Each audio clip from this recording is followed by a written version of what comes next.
Hello, good morning to all of you. Priyanka, Rupali, आवाज आ रही है बेटा? हाँ मैम। ओके। देखिएगा, किसी ने सवाल किया था, मुझे पता नहीं अब उस बच्चे का नाम क्या है। तो हमने उनको धरती और धार डाल दिया था और उसे लेना चाहेंगे।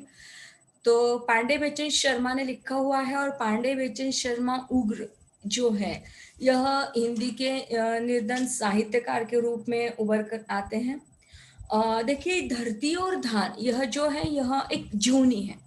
जूनी का तात्पर्य क्या होता है? तो वास्तविक तौर पर यदि हम लोग देखें तो जूनी से तात्पर्य होता है कि अपनी जो बीती हुई जीवनी है, अपना जो बीता हुआ कल है, उसे याद करना, है ना। और चूंकि पांडे बेचन शर्मा उग्र जी ने उसे प्रस्तुत करने का प्रयास किया। इनका जन्म 1900 में मिर्जापुर जिले के चुनार नामक स्थान पर एक अत्यंत निर्धन ब्राह्मण परिवार में हुआ। इनके पिता का स्वर्गवास बचपन में ही हो गया था, अतः इनका जो बचपन है, उनका बचपन अत्यंत गरीबी से कटा। चाचा की कृपा से इनकी प्रारंभिक शिक्षा चुनार में हुई, किंतु अपने उग्र स्वभाव के कारण ये विद्यालय से निकाल दिए गए। उनका नाम देखिएगा क्या है, पांडेय बेचन शर्मा उग्र। उग्र से तात्पर्य क्या है? आक्रमणकारी, या हम क्या कहें कि अहंकारी, है ना, इस स्वभाव से। और जिसके कारण उन्हें विद्यालय से निकाल भी दिया। और इसके बाद काफी समय तक अपने बड़े भाई के साथ रामलीला मंडलियों में अभिनय करने के बाद उसे भी छोड़ दिया। चाचा की कृपा से एक बार फिर बनारस में शिक्षा शुरू की, किंतु थोड़े ही दिनों के बाद उसे भी छोड़ दिया और चुनार बस गए। लेकिन भाई के डर से वहां भी नहीं टिके और कलकत्ता चले गए। वहां एक दुकान पर पता लिखने का काम करते थे। सन 1921 में राष्ट्रीय आंदोलन के सिलसिले में जेल गए, और जेल से छूटने के बाद काशी से प्रकाशित होने वाले दैनिक पत्र आज में अष्टावक्र के नाम से राष्ट्रीय भाव से ओतप्रोत कहानियां लिखते रहे। दोस्तों, ध्यान में रखिएगा कि जो लेखकों का परिचय हम आपके सम्मुख रखते हैं, उन लेखकों के परिचय के संदर्भ में आपको एकोत्तरीय प्रश्न मंजूषा पूछी जा सकती है। तो ध्यान देकर सुनिएगा कि जैसे दैनिक पत्र है, तो कौन सा दैनिक पत्र निकलता है? तो अष्टावक्र नाम का दैनिक पत्र है। तो यह भी बातें आपको याद रखनी होगी कि किस लेखक ने कौन कौन सी पत्रिकाएं निकाली, उनकी जीवन की विशेषताओं के संदर्भ में आपको एकोत्तरीय प्रश्न मंजूषा पूछी जा सकती है। स्वतंत्र लेखन के साथ साथ या तो अपनी पत्रिकाएं निकालते रहे या फिर विभिन्न प्रतिष्ठित पत्रिकाओं से भी जुड़े रहे। भूत, स्वदेश तथा उग्र ऐसी पत्रिकाओं के नाम हैं जो इन्होंने स्वयं निकाली। मतवाला, वीणा, स्वराज्य, विक्रम, संग्राम आदि ऐसी पत्रिकाएं हैं जिन्होंने समय समय पर कार्य किया। स्क्रीन दिखाए तो दे रही ना बेटा आपको? हाँ मैम। ओके। ये समय समय पर कलकत्ता, बंबई, इंदौर, उज्जैन, जयपुर, दिल्ली आदि की यात्राएं करते रहे। अपने जीवन के अंतिम चरण में ये दिल्ली आ गए तथा मृत्यु पर्यंत सन 1967 तक वो दिल्ली में ही रहे। उग्र ने अपने मानव को बहुविध विधाओं के द्वारा व्यक्त किया। कहानी, उपन्यास, नाटक, निबंध, आत्मकथा, इन सभी विधाओं में उन्होंने सफलतापूर्वक लिखा। लेकिन इनका मुख्य प्रदेश कथा साहित्य के क्षेत्र में है।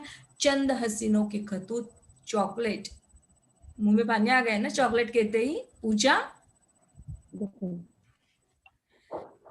चॉकलेट, दिल्ली का दलाल, और इनकी एक विषय जो महत्वपूर्ण रचना है, कृतियां है, अपनी खबर।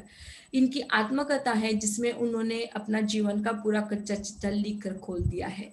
हिंदी साहित्य के इतिहास में उग्र की प्रतिष्ठा जीवन के कटु यथार्थ अनावल चित्रण करने के लिए है। उग्र का पूरा जीवन नाना प्रकार की जो उनकी कटुताओं का साक्षी रहा है, अतएव उनके कृतित्व में भी इसकी स्पष्ट छाप जो है वह दिखाई देती है। देखिए किस प्रकार से उन्होंने अपने जीवन में अपना महत्वपूर्ण योगदान देने के लिए वो साबित हो गए हैं, क्योंकि हम लोग देख चुके हैं इसके पूर्व भी कि उनकी जीवन की जो नौका थी वह अत्यंत कठिन परिस्थितियों की थी।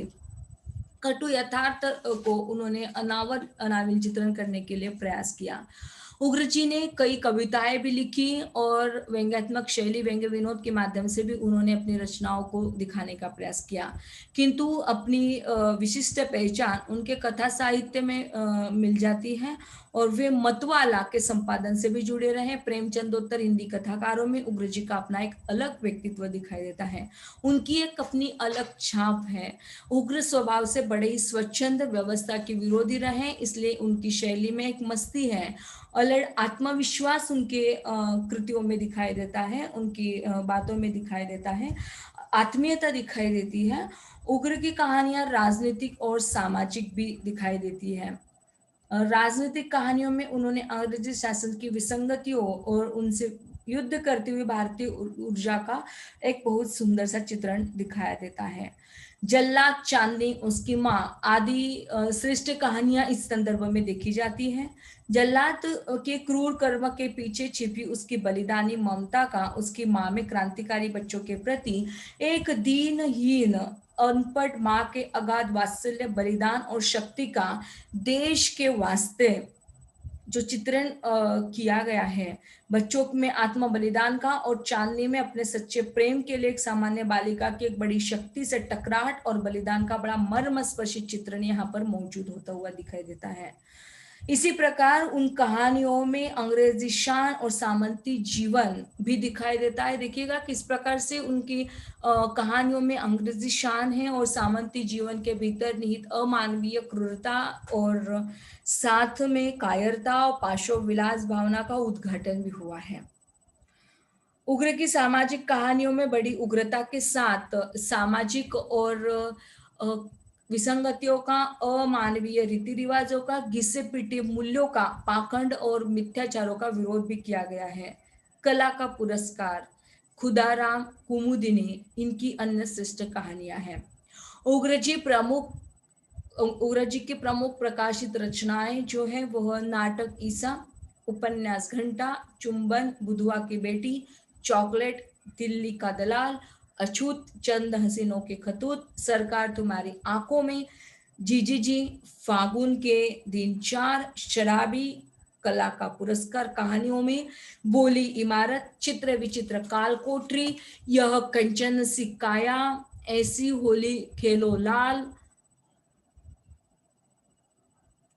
इस प्रकार के व्यक्तित्व के रूप में मुक्ता, कविता, कंचनघट, ध्रुव धारणा, आत्मकथा, अपनी खबर, निबंध है, गाली, तुलसीदास, बुढ़ापा और पत्र संकलन भी यहाँ पर दिखाई देता है कि उनके पत्र संकलन में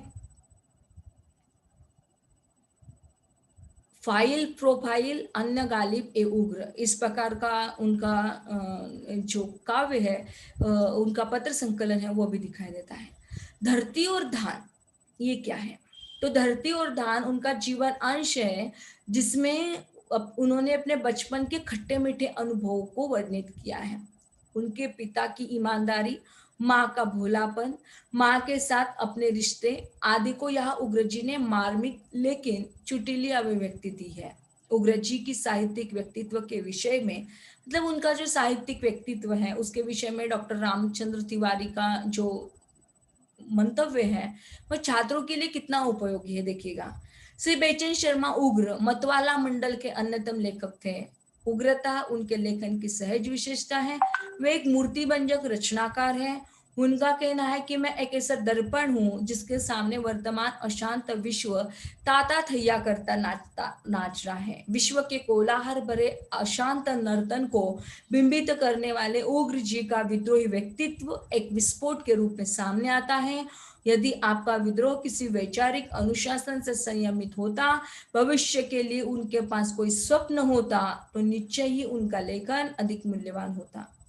फिर भी आप अपनी ओजस्विता, निर्भयता, व्यंग्यात्मकता, नाटकीयता, आवेग प्रवाहमानता और ठेठ गवई अखड़ता के लिए सदैव स्मरणीय रहेंगे। और इस प्रकार का वक्तव्य देने के लिए लोलुप हुए हमारे डॉक्टर रामचंद्र तिवारी। अब देखिएगा, यहाँ तक आपको हमने केवल जो हमारे उग्र जी है उसके संदर्भ में बात की। अब हम लोग चलते हैं कि इनका जो काव्य है वह काव्य किस प्रकार का है, उनका लेखन शैली का जो बताने का उनकी स्टाइल है वो कैसी है। अब हम लोग सीधे चलेंगे उनकी जीवनी पर और वह अपनी जीवनी को किस प्रकार से बताना चाहते हैं। अरे बेचैन, न जाने कौन आया था, उर्द जी पुकार कर रहा था। देखिए, अब अपने उनकी जीवनी को देखना है, मतलब हमें क्या करना है, उनकी लाइफ़स्टाइल को देखने के लिए हमें उनके जीवन में एंटर होना पड़ेगा। अब हम लोग यहाँ पर नहीं रहेंगे, अब हम लोग चले जाएँगे बेचन के पास, पांडे बेचन शर्मा उग्र जी के पास। अरे बेचैन, न जाने कौन आया था, उर्द जी पुकार कर रहा था। ये शब्द, अब ये जो शब्द है देखिएगा कि जैसे हम लोग घर पर नहीं रहते हैं और हमारे घर पर यदि हमारी कोई सहेली आती है, पूजा के घर पर प्राची आ जाती है, प्राची दिव्या के घर पर चली जाती है या गायत्री के घर पर चली जाती है, स्वाभाविक ही तौर पर अपने घर में होने वाली हमारी जो माँ होती है, जो हमें अपने दिल से ज्यादा प्यार करती है, वो कहलवा देती है कि वो तो तुम्हें उग्रजी की जगह पर उर्द उर्द कहता था। अरे बेचैन, न जाने कौन आया था, कौन सा व्यक्ति आया था मुझे पता नहीं, लेकिन वो तुम्हें उर्द जी पुकार कर रहा था। ये शब्द मेरी दिवंगता जननी काशी में जन्मी जय काली के हैं, जिन्हें मैं आई पुकारा करता था। आज देखिए ना, यूपी की बात करते हैं। यूपी में माता या माई को आई शायद ही कोई कहता हो, लेकिन महाराष्ट्र में तो घर घर में माता को आई ही संबोधित किया जाता है। आप अपनी मम्मी को क्या कहते हो? दिव्या, गायत्री, पूजा, प्राची, पूजा। मम्मी आई। मैं मम्मी कहते हैं। कितने लोग आई कहते हैं? मैं आई बोलती प्रियंका आई बोलती है। Very very. देखिए दोस्तों, यहाँ पर महाराष्ट्र की खासियत को बताया जाता है और यूपी की भी खासियत को बताया जाता है कि यूपी में माता को, मतलब आई को, जहां पर हम मम्मी कहते हैं उसी को माई कहा जाता है, और महाराष्ट्र में तो घर घर में आई कहकर पुकारा जाता है। कैसे मैंने माई को आई माना, आज भी विवरण देना मुमकिन नहीं। मतलब देखिएगा कि जैसे पता नहीं हम लोग मॉम या मम्मी कहाँ से लेकर आते हैं, लेकिन आज भी यदि हम उन परिवारों को देखते हैं, सर्वसाधारण तौर पर तो वहां पर भी मम्मी को माँ कहकर, आई कहकर पुकारा जाता है, माई को आई कहकर, और यूपी में माई कहा जाता है माता को। तो कैसे मैंने माई को आई माना, आज भी विवरण देना मुमकिन नहीं है। मतलब मुझे नहीं पता कि मैंने कब से माई को, माता को आई बोलना शुरू कर दिया। लेकिन बंबई जाने पर, लेकिन जब भी बंबई जाते हैं तो बंबई जाने पर लक्ष लक्ष महाराष्ट्रियों के मुंह से आई सुना तो मेरे आंतरिक हर्ष की कोई सीमा न रही। मतलब लक्ष लक्ष बहुत सारे तमाम ऐसे लोगों के घर पर मैं जब भी गया, तब हर महाराष्ट्रियों के मुंह से मैंने केवल आई शब्द सुना और मेरे आंतरिक हर्ष की कोई सीमा न रही। जो भी हो, मैं यह कहना चाहता था कि मेरी जननी इस कदर अनपढ़ थी कि जो सार्थकता उन्हें उर्दजी में मिलती थी वह उग्रजी में नहीं, बिल्कुल नहीं। देखिए ना कि जो वाक्य की सार्थकता होती है, वाक्य की सार्थकता शब्द से आती है, उन ध्वनियों से आती है, लेकिन यहाँ पर मेरी माँ, मेरी मतलब मेरी नहीं, उग्र जी की, तो जितनी अनपढ़ थे तो वो समझ नहीं पाती थी, वो उसकी जो सार्थकता थी वह उसकी सार्थकता उग्र जी में नहीं थी, उर्द जी में उसे मिलती थी। और उनसे जब मैंने अपने जन्म के समय के बारे में पूछा तो उन्होंने बतलाया कि पौष शुक्ल अष्टमी को रात में जब तुम्हारे पिता बिहारी साहू के मंदिर से पूजा करके लौटे थे तब तुम पैदा हो चुके थे। देखिए कितनी बड़ी बात यहाँ पर उन्होंने बताई कि कैसे तुम्हारा जन्म हुआ। तो जब मैंने अपने जन्म के संदर्भ में उन्हें पूछा, जन्म की भी एक इतिहास होता है ना, मतलब कई किंवदंतियों के साथ यदि हम लोग चलते हैं, देखते हैं तो कई किंवदंतियां हमारे जन्म के साथ जुड़ जाती हैं।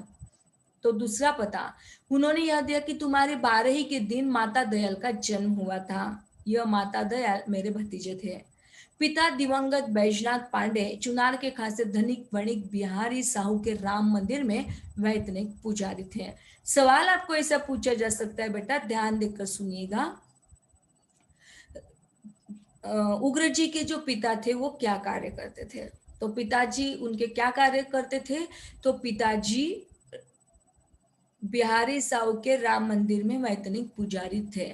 सवाल आपको ऐसा भी पूछा जा सकता है कि उनका वेतन कितना था? तो उनका वेतन 5 महावर था। साथ ही चुनार में जजमानी वृत्ति भी पर्याप्त थी। उन्हीं में एक जजमान बहुत बड़ा जमींदार था, जिसके मरने के बाद उसके दोनों पुत्रों में संपत्ति के लिए घोर अदालती संघर्ष हुआ। आपको पता है कि जैसे ही इसके पूर्व हम लोग बहुत बार चर्चा कर चुके हैं कि बेटा बहू साथ ही में रहते हैं, तो जब हम अपनी ओर से देखते हैं, है ना, तो एक परिवार की विघटनकारी प्रवृत्ति को सब जगह पर दिखाई देता है। अभी तो जॉइंट संयुक्त फैमिली के रूप में हम बहुत ही कम मायने में मानते हैं, लेकिन अधिकतर जितनी भी फैमिलियां हैं, उन फैमिलीज को यदि हम लोग देखते हैं तो विघटनकारी संस्कृति को हम सभी लोगों ने अपना लिया है। और ऐसा ही हुआ कि एक बहुत बड़ा जमींदार था, और इसके मृत्यु के पश्चात उसके केवल 2 पुत्र, है ना, केवल 2 पुत्रों किस प्रकार से अपनी संपत्ति के लिए घोर अदालती संघर्ष कर रहे हैं।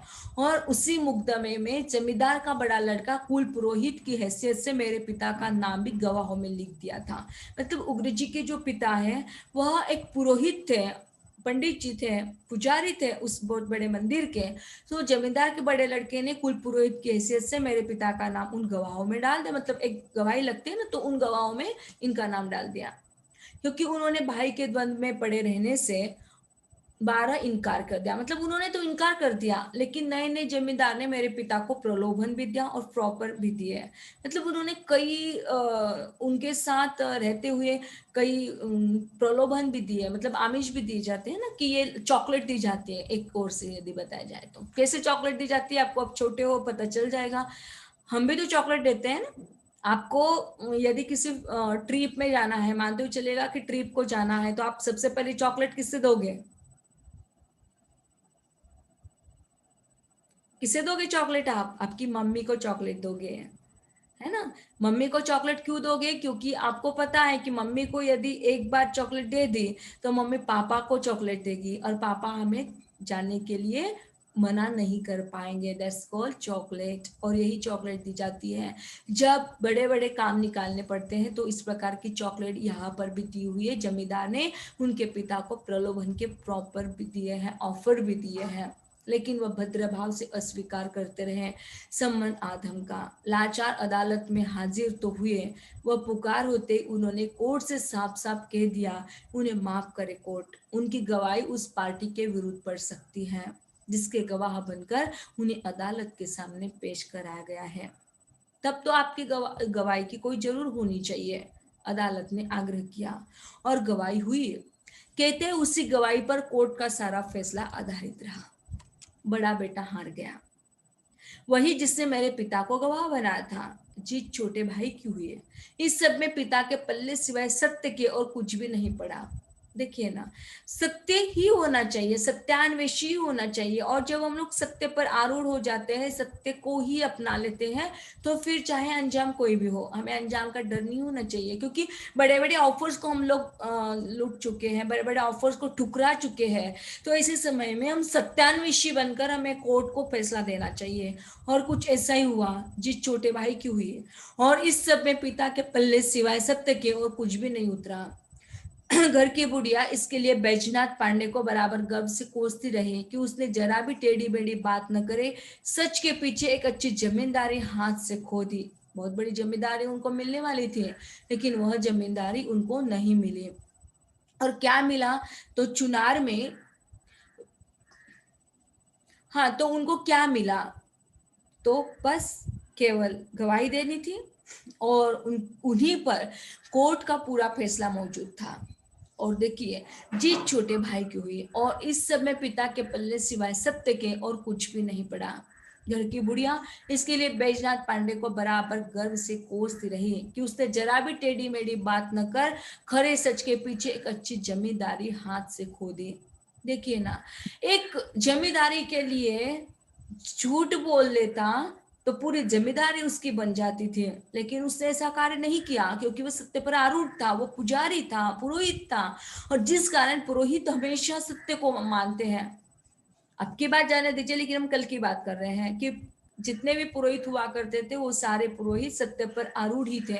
आज भी कई जगह पर हम लोग देखते हैं कि बड़े बड़े पेट के पुजारी वहां पर बैठते हैं, लेकिन उन सभी पुजारियों में सब एक जैसे नहीं होते। उनमें भी सत्यान्वेषी होते हैं, उनमें भी मार्मिकता होती है, सत्यता होती है। और यही सत्य पर आरूढ़ होने वाले हमारे पिता जो है, वह पिता को जब भी गवाह बना दिया तो जीत छोटे भाई की हुई। उन्होंने जरा भी टेढ़ी बेढ़ी बात न कर सच के पीछे कच्ची जमींदारी हाथ से खो दी।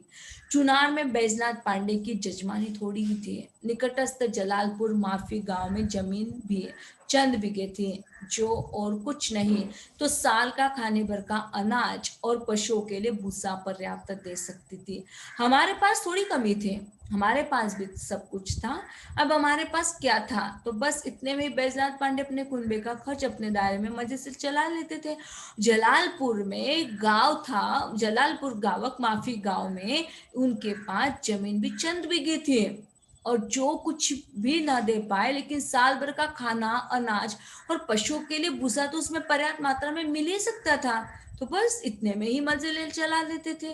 और यहाँ तक कि मजे में सारी जिंदगी बिहारी साहू के मंदिर में वेतनभोगी वो पुजारी भी रहे, पर वेतन लिया कभी नहीं और मर भी गए। देखिएगा, हमने आपको बताया। इसके पूर्व की बात यदि हम लोग करते हैं, तो हमने इसके पूर्व आपको बताया कि उनका जो वेतन था, उनका वेतन कितना था। कितना वेतन था बताया था आपको, 5 माहवार उनको वेतन था।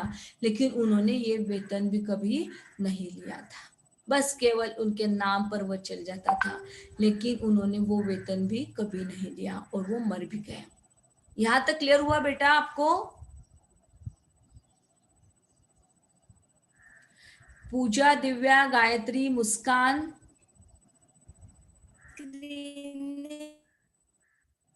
प्रियंका, हाँ बोलिए।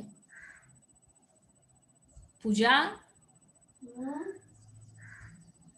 बेटा, आपकी आज्ञा हो तो हम लोग आगे बढ़े।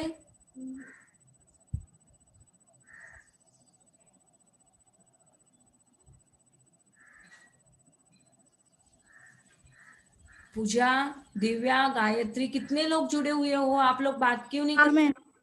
ओके, हाँ ठीक है। कम से कम एक एक दूसरे ने प्रतिनिधित्व के तौर पर ही क्यों ना हो, बात कर लेना चाहिए बेटा, ताकि हमारी समझ में आए आपको क्लियर हो रहा है या नहीं हो रहा है। देखिए, यहाँ पर पंडित हमारे जो उग्रेश है, तो उग्र के बारे में हम लोग चर्चा कर चुके हैं। तो बेचन शर्मा उनके पिता, और उनके पिता बैजनाथ पांडे जो है, उनके संदर्भ में हम लोग बता चुके हैं जो। हाँ जी। पूजा, आप कुछ कहना चाहती हो? No ma'am. Okay. Baijnath Pandey Sanskrit के साधारण जानकार थे, जजमानी विद्या निपुण, साथ ही गीता के परम भक्त, शैव परिवार में पैदा होकर भी वैष्णव प्रभाव उन पर था, भाव संपन्न थे। कहते हैं कि बैजनाथ पांडे सम्यक चरित्रवान, सुदर्शन और सत्यवादी थे। कहते हैं वह 40 वर्ष की उम्र में वैकुंठ बिहारी के प्यारे हो गए थे। कहते हैं वह इतनी उम्र में 12 बच्चों के जनक बन चुके थे। मेरे कहने का मतलब कि बैजनाथ पांडे अच्छे तो थे बहुत, लेकिन अनबैलेंस भी कम नहीं थे। अनबैलेंस से तात्पर्य आपको पता चल गया दोस्तों कि बैलेंस पर्सनालिटी होना चाहिए हमारी, न तो लेफ्ट में न तो राइट में। और जब रोगग्रस्त हो जाते हैं हम लोग, तो क्या होता है, उन्हें क्षय रोग हो गया। आपको सवाल ऐसा पूछा जा सकता है कि बैजनाथ पांडे किस रोग से त्रसित थे, पीड़ित थे? कैंसर से, क्षय से, या मधुमेह से? किस रोग से त्रसित थे? तो क्षय रोग से, याद कर लीजिएगा, जिससे असमय जीवन स्रोत का क्षय हो गया। कहते हैं क्षय के बकरे में, क्षय में बकरे की सन्निग्धता, बकरी का दूध, उसी के मांस का स्वरस बहुत लाभदायक होता है। और देखिए, क्या आपको लगता है कि एक पंडित पुरोहित होने के साथ क्या वह बकरे की सन्निग्धता को एक्सेप्ट कर पाएंगे? No ma'am. क्यों नहीं? क्योंकि मैम वो पंडित है ना। आपको लगता है कि पंडित होते हैं तो क्या वह दवाई के रूप में बकरी का दूध नहीं ले सकते? लेना चाहिए, नहीं लेना चाहिए? आपको क्या लगता है? केवल पूजा के लिए सवाल नहीं है, सभी लोगों के लिए सवाल है। हमारा सवाल यह है कि जब उनकी पर्सनालिटी अनबैलेंस हो जाती है, जब उनको क्षय रोग हो जाता है। और माना यह जाता है कि क्षय रोग में बकरी की जो संनिग्धता है, मतलब बकरी का मांस खाना या बकरी का दूध पीना, जिसे क्षय रोग में बहुत लाभदायक होता है। तो आपको क्या लगता है कि उन्होंने यह सारा कार्य करना चाहिए या नहीं करना चाहिए? उन्होंने अपने प्राण को बचाने के लिए क्या बकरे के दूध को पीना चाहिए, बकरी के दूध को पीना चाहिए या बकरी के मांस को ग्रहण करना चाहिए? आपकी क्या इच्छा है? आप इस यदि उस बैजनाथ पांडे की जगह पर होते तो आप क्या करते? मैम उनको जान बचाने के लिए तो लेना ही पड़ेगा ना, लेकिन वो पंडित है, वो ब्राह्मण के वेश में मंदिर। मैम मैंने ये पढ़ा है थोड़ा थोड़ा, तो मुझे पता है।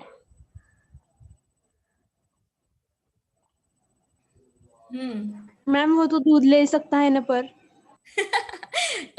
और देखिए और क्या क्या आ सकता है हमारे दिल में। निश्चित ही तौर पर यह आ सकता है दोस्तों कि अपनी जान बचा के लिए दवाई के तौर पर हम दूध ले सकते हैं, भले मांस को न ग्रहण कर सके, लेकिन बकरी के दूध को उन्होंने नहीं पिया, नहीं पी पाए। हमारा परिवार शाक्त, हम छिपकर मांसाहारी ग्रहण करने वाले, फिर भी बैजनाथ पांड्यों ने प्राणों के लिए अवैष्णवी उपाय अपनाना अस्वीकृत कर दिया। अपने पिता की एक झलक मात्र मेरी आंखों में है। मंदिर से आकर ब्राह्मण वेश में किसी ने मेरे मुंह में एक आचमनी गंगाजल यदि डाल दिया जिसमें बताशे घुले हुए थे, मैं माँ की गोद में था, उसने बतलाया चरणामृत है बेटे, कितना मीठा।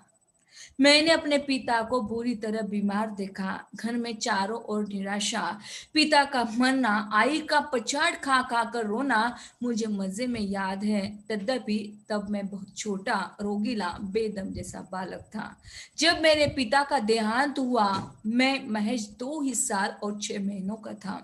यानी मैंने जब जरा ही आंखें खोलकर दुनिया को देखा तो मेरा सरपरस्त कोई नहीं था, प्राय जन्मजात अनाथ, ऐसा जिस पर कोई भी वरद हस्त नहीं रहा। पिता, भाई, बहन मिलकर हम 4 जने भाभी और माता को अनाथ कर दिवंगत हो गए। बहन बड़ी और ब्याहता थी, फिर भी घर में खाने को थे आधा दर्जन मुख और कमाने वाला हाथ एक भी नहीं था। खेती बाड़ी इतनी ही थी कि करता उससे जीवन यापन कर सकता था। इधर मेरे दोनों भाई रास लीला करने पर आमादा थे। कलिकाल विकराल आ रहा था। भागा भागा सनातन धर्म, कर्म कांड, वर्ण व्यवस्था, सारे का सारा मंडल जा रहा था भागा भागा। धर्म का लोप हो रहा था, परिवार टूट रहा था, अर्थ टका युग का उदय हो रहा था। जब पिता का देहांत हुआ मेरा बड़ा भाई 22 वर्ष का रहा होगा, उसका विवाह हो चुका था। मेरी भाभी घर पर ही थी। मंझला भाई 16-17 साल का रहा होगा, जो पिता मरण के कुछ ही दिन के अंदर बड़े भाई और भाभी से लड़कर घर से अयोध्या भाग गया और साधु बनकर रामलीला मंडलियों में अभिनय करने लगा। तब मैं 4 साल का था। सारे तन में पेट परम प्रधान, मेरी देह में वह रोग था जिसमें आयुर्वेदिक चिकित्सक लोगों की बस में मंडूर खिलाते रहे। मेरे आई के मरे और जीवित अनेक बच्चे थे। पूर्व काल की बातों को यदि दोस्तों हम लोग याद किया करते हैं तो पूर्व काल में अनेकों बच्चे हुआ करते थे। 12 या 13 बच्चे भी एक एक माँ के उदर से निर्वाह करते हुए हम लोग देख चुके हैं कि एक माँ के गर्भ से कम 12 की फैक्ट्री तो निकल ही सकती थी। और यही बात हुई बेचैन शर्मा के साथ में, ऐसा ही हुआ। कई बच्चों के जन्म के उपरांत भी आज उसकी माँ का देहांत कितनी दर्दनाक स्थिति में हुआ। और देखिएगा कि इतने यहाँ तक हम लोग बताए चुके हैं आपको कि किस प्रकार से कोई साधु बन गया, किसी ने रास लीला को पकड़ लिया, किसी ने राम लीला को पकड़ लिया, और आई के मरे और जीवित अनेक बच्चे थे, पर चाची के एक कन्या के अलावा कोई भी जीवित न रहा। उनके मन में पुत्र का मोह था। दोनों घरों में सबसे छोटा बालक मैं ही था। चाची मेरी आई से तो कसकर झगड़ती थी, लेकिन मुझे उनका वात्सल्य प्राप्त था। पाते ही प्यार से पुचकार से वह मुझे कुछ न कुछ खाने को दे देती, लेकिन इसका पता लगते ही मेरी आई से धरित्री पर बेड पसारे हुए पाँव पर मुझे पट लिटा। देवरानी को दिखा दिखा सुना सुना कर धमार की धुन में धमकती थी। एक तो ब्राह्मण क्रोधी होता ही है, दूसरे हम परम क्रोधी कौशिक यानी विश्वामित्र के गोत्र वाले, तीसरे मेरी आई अनायासी भयानक क्रोध करने वाली थी। एक चलन होती है दोस्तों, ऐसी चलन कि मेरे मतलब देखिएगा कि जैसे उसकी देवरानी को कोई बेटा न था और इसे यदि बेटा था तो वह एक अलग पहचान रखती थी, ईर्ष्यालु थी। और वही ईर्ष्या दोनों, भले ही देवरानी जिठानी हमेशा झगड़ा करती थी लेकिन इस पर वह प्यार रखती थी। एक बार तो अनेक झाड़ू उन्होंने मुझ पर भी झाड़ू डाल दिए थे। क्यों झाड़ू डाले? क्योंकि वह उसके पास जाया करता था, हमारे बेचन जो उनके पास, उनके चाची के पास जाया करते थे, जो भी देते थे वो खा लेते थे चुपचाप, और इस कारण अनेक झाड़ू उन पर भी पड़ते थे। मंझले भाई श्री चरण पांडे तो क्रोधी नहीं थे, लेकिन उमाचरण और बेचन अपने अपने समय पर परम क्रोधी व्यक्ति बने। हम सब में माता के स्वभाव का प्रभाव खासा था, लेकिन क्रोध माता करे या पिता, पति करे या पत्नी, बालक करे या युवा, होता है पाप का मूल। क्रोध करना कितना पाप का मूल होता है यह आपसे सीख लेनी है। कितना बड़ा सीख, कितनी बड़ी सीख हमें यहाँ से मिलती है। यही बज्जन अनुचित करही चरही विश्व प्रतिकूल, सो माता के क्रोध का कुफल माता को मिला, भ्राता के क्रोध का भ्राता को, खुद बेचन पांडे को क्रोध का कुफल जो मिला उसे मैं ही जानता हूँ, और अच्छा करता हूँ कि डायरी नहीं लिखता, वरना दुनिया मेरे बारे में जान लेती है।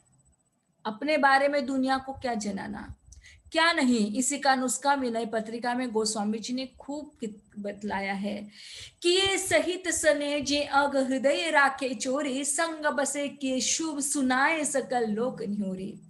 यानी परम प्रेम पूर्वक किए हुए प्रचंड पापों को तो हृदय की अंध कोठरी में छिपा रखना, लेकिन किसी दूसरे के संग में होने के कारण भी कोई भला काम बन पड़ा हो तो उसका ढोल मुसलो पीटना।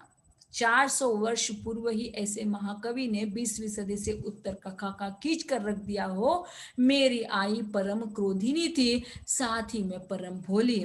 जब भी उन्होंने किसी बेटे को रुपया बुनाने का दिया होगा तो बेटे ने 15.5 आने ही लौटाए होंगे, और इस पर दूसरे बेटे ने कहा होगा, माँ बड़े ने पैसे गलत तो नहीं गिने, ला मैं फिर से गिन दूं। अब माँ बड़ी बोली थी, माँ कैसे बोली थी तो ये देखिएगा कि जब वो पैसे गिनाने के लिए अपने बड़े बेटे को देती थी तो दूसरा बेटा तुरंत कहलवा देता था कि ला माँ उसने गलत गिने होंगे, मैं गिन कर देता हूँ।